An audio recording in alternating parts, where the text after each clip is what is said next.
Chapter 14. I keep wanting to say 13. We already did that one. Chapter 14 is about complying with federal and state laws. The most important laws that you'll ever have to comply with are the Fair Housing Act and the Americans with Disabilities Act.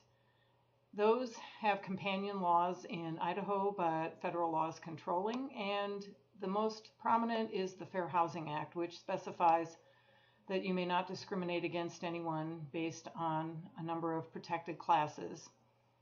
You must apply the same standards to everyone. If you're going to reject a person for renting, you must make sure it's not for a reason such as the person's nationality or religion or sex or a number of other options.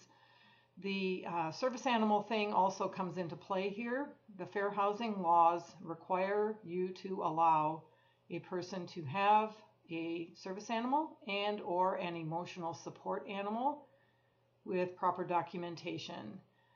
This is not something that I want to spend a lot of time on in this chapter because it's very in-depth and there are a lot of what-if questions that would come into this. Please know that you should be very aware when people ask about pets. There's a distinction between a pet and a service animal or an emotional support animal. Just to recap briefly, a service animal is an animal that is specially trained to perform a service to alleviate one or more symptoms of a person with a disability. An example would be a seeing eye dog, a dog that alerts to seizures, that kind of thing.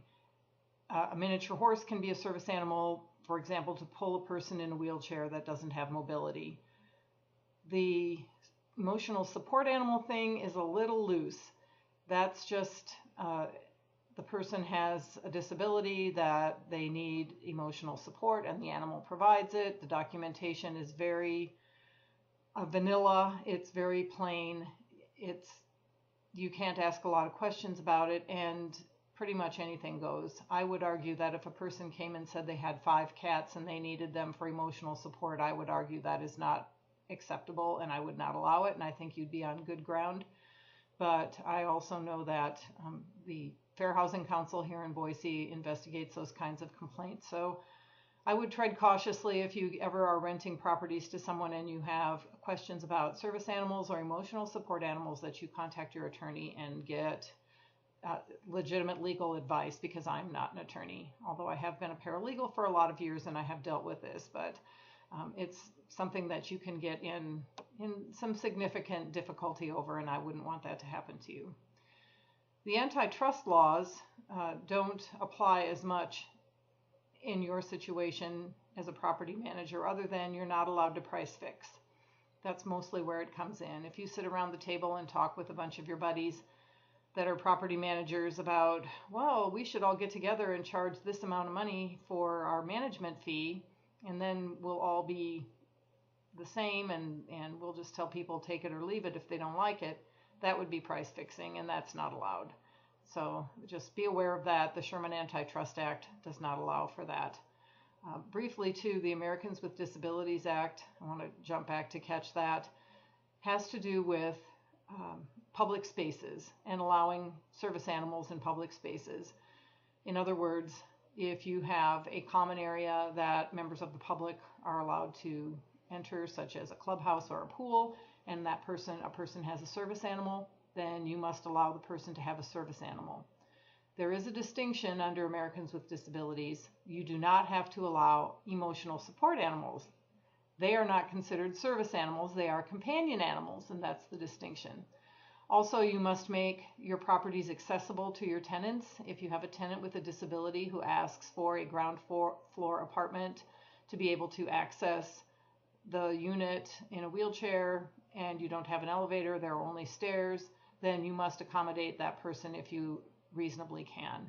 You must also allow people to make improvements or changes to the property to accommodate their disability.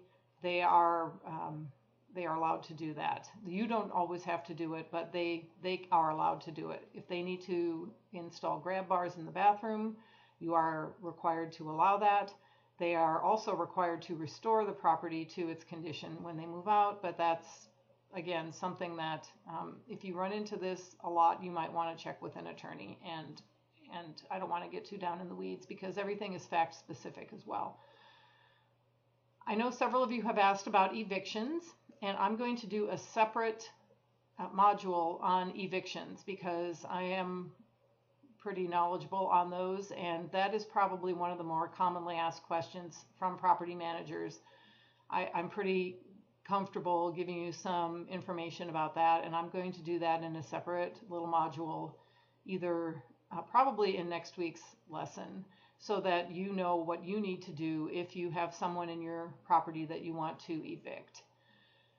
And last but not least, just be aware that when you're reading the chapter, there are a number of federal laws that apply to everybody who is an employer. So if you hire people to work for you, you're required to follow certain requirements in paying them and payroll taxes, and if you classify them as an independent contractor, what that looks like.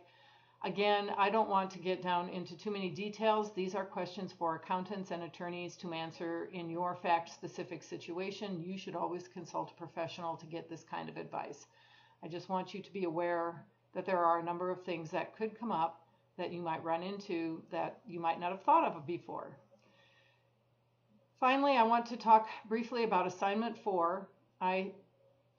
It's not very hard at all. It's an easy assignment. So this should be an easy way for you to get some extra points. So I really want you to read the assignment carefully. Please follow the instructions exactly. Seeing a lot of the assignments coming in where I've given you a lot of background information and assignment information and details on how to do the assignment, and it seems like those aren't being followed. So I'm really encouraging you to do that for this last one. And we're getting close to the end. I'm going to make the final exam available shortly. It will be open book, as I have previously mentioned, so you'll have plenty of time to start on it before the end of the semester. My philosophy of this is that I don't want you to memorize a bunch of information to regurgitate it for the exam. I want you to know how to find the answers if you have a question and you need to find the information. That's where we have the textbook as a resource and some of the other information we've covered in the course. So that's my philosophy of this course, is that I want you to have practical application and know how to look up the information. Having said that, the final exam is not a cakewalk because it's open book.